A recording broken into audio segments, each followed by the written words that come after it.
Parliament లో ఆమోదం పొందిన వక్ఫ్ సవరణ చట్టాన్ని సుప్రీంకోర్టులో సవాల్ చేశారు కాంగ్రెస్ ఎంఐఎం పార్టీల ఎంపీలు. వక్ఫ్ సవరణ చట్టంపై న్యాయ పోరాటం చేస్తామని MIM MP Asaduddin Owaisi, Congress MP Mohammed Javed ప్రకటించారు.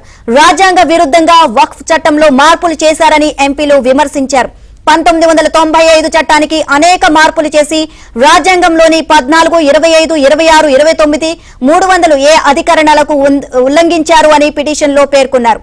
రాష్ట్రపతి ఆమోదం పొందాల్సి ఉన్నందున వెంటనే జోక్యం చేసుకోవాలని సుప్రీంకోర్టుకు విజ్ఞప్తి చేశారు ఎంఐఎం, కాంగ్రెస్ ఎంపీలు.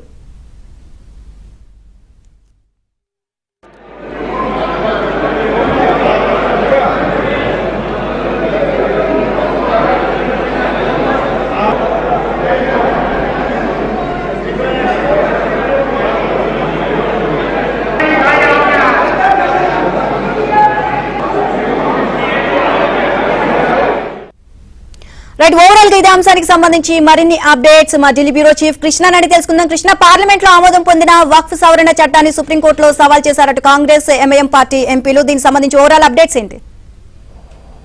నీలిమ, పార్లమెంట్ లో ఆమోదించబడినటువంటి వక్ఫ్ సవరణ చట్టం పైన ఎంఐఎం పార్టీ అధ్యక్షుడు అసదుద్దీన్ ఓవైసీ, కాంగ్రెస్ ఎంపీ మహమ్మద్ జావేద్ లు సుప్రీంకోర్టులో పిటిషన్ దాఖలు చేశారు. దీనిపైన సోమవారం విచారణ జరిగే అవకాశం ఉంది. వీరిద్దరు కూడా ఈ చట్టం రాజ్యాంగ విరుద్ధం, ముస్లిం సమాజపు మత స్వాతంత్రాన్ని హరించడమేనని కూడా ఆ పిటిషన్ లో పేర్కొన్నారు. వీరితో పాటు కాంగ్రెస్ పార్టీ సైతం ఈ చట్టాన్ని సుప్రీంకోర్టులో సవాల్ చేయబోతూ ఉంది.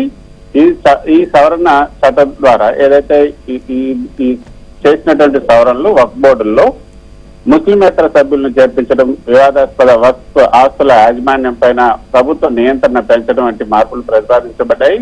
ఇవి ముస్లిం సమాజపు ఆస్తులపై హక్కులను తగ్గిస్తాయి, మత స్వాతంత్రాన్ని ఉల్లంఘిస్తాయని కూడా ఈ పిటిషన్ లో పేర్కొన్నారు. ఇక తమిళనాడు ముఖ్యమంత్రి స్టాలిన్ కూడా ఈ చట్టాన్ని సుప్రీంకోర్టులో సవాల్ చేస్తామని ప్రకటించారు. ప్రస్తుతం ఈ చట్టం రాష్ట్రపతి ఆమోదం కోసం ఎదురు చూస్తుంది. నిన్న రాజ్యసభలో ఆమోదం పొందింది, మొన్న లోక్సభలో ఆమోదం పొందింది. రాష్ట్రపతికి ఈ చట్టం వెళ్ళబోతుంది. రాష్ట్రపతి ఆమోదం పొందితే ఇది చట్టరూపం దాల్చే అవకాశం ఉంది. కాబట్టి ఈ చట్టంగా మారిన తర్వాత సుప్రీంకోర్టులో ఈ పిటిషన్ పైన విచారణ జరుగుతుందని భావిస్తున్నారు.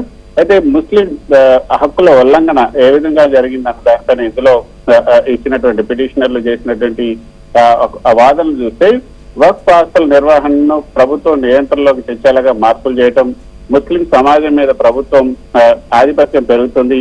ఈ చట్టం భారత రాజ్యాంగంలోని ఆర్టికల్ 14 సమానత్వ హక్కు, 25 మత స్వేచ్ఛ హక్కు, 26 మత సంస్థల పరిపాలనా స్వేచ్ఛ, 29 సాంస్కృతిక విద్యా హక్కులు, 300A ఆస్తి హక్కు, వీటన్నిటిని కూడా ఉల్లంఘిస్తున్నట్టు ఓవైసీ తన పిటిషన్ లో పేర్కొన్నారు.